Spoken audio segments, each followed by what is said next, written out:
night's workout. Took you guys through an arm workout. Today is my rest day here. My true rest day is Sunday, but today's an active rest day. So it's kind of arms for me. I took a page out of the big program that we're coming up with. Today's called Armageddon or the Gun Show, whatever you want to call it. First things first, we start off with a superset. Pretty much all supersets in this. Supersets are giant sets. The first superset, 6 to 8 reps. Up fast, like normal speed up, 4 seconds uncontrolled. I did dumbbell curls and I did skull crushers with barbell. So dumbbell and then barbell. Then I switched it up and I went triceps first, incline dumbbell extension with a hammer curl, and then I moved into a giant set, 2 bicep exercises, 2 triceps exercises, done consecutively. So a bicep, tricep. So 4 things total.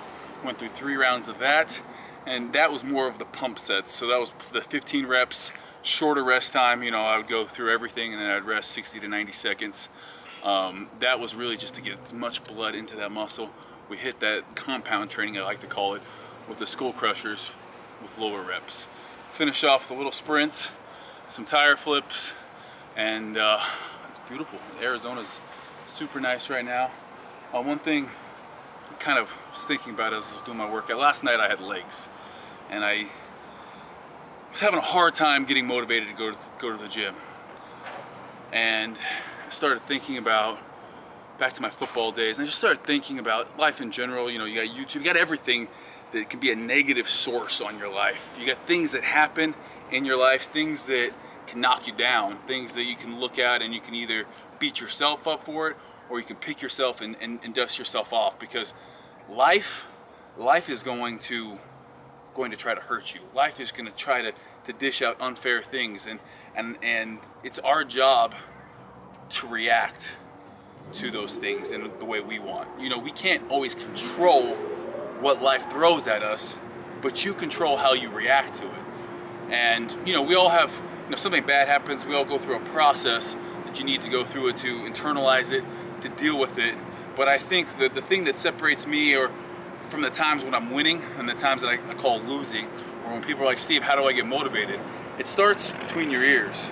Between your ears, that's where you're always going to struggle first. Your body can take a ton. Things people go through, running a marathon every day, the human body can take an extreme amount of stress.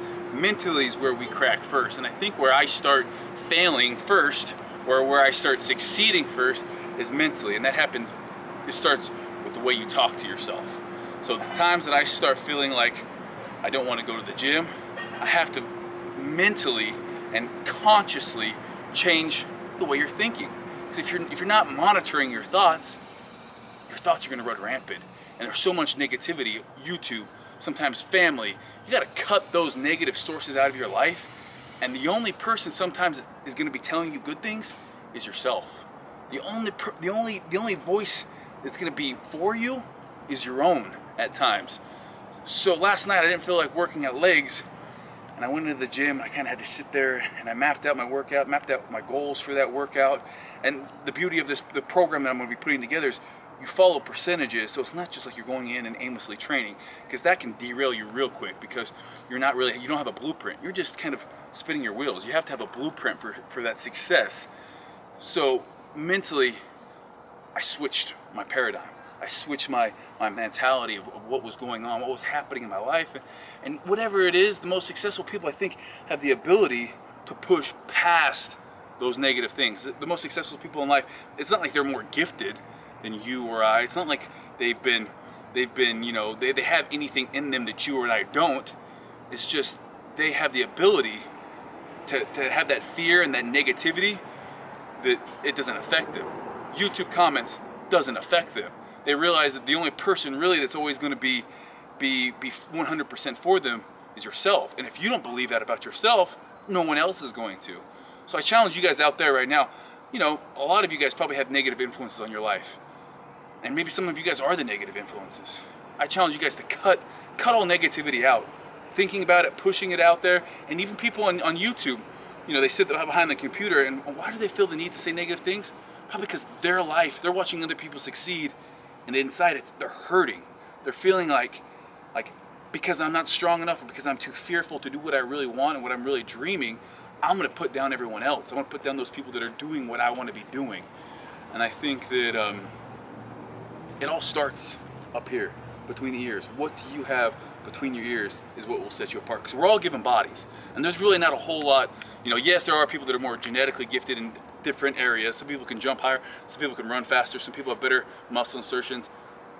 But mentally is where real champions and successful people excel. So I challenge you not only to think about the physical, but to sit down and write out your thoughts every day. You know, as much as you're keeping track of what the weights you're doing in the gym, and you should be, keep track of your thoughts, your energy, everything that is going in to your day-to-day mentality. That's me, Swole Nation, arm day, getting back into it. Tip number 4, guys. Cardio, it should hurt. We're up here, we're working hard. What we're doing is high intensity cardio.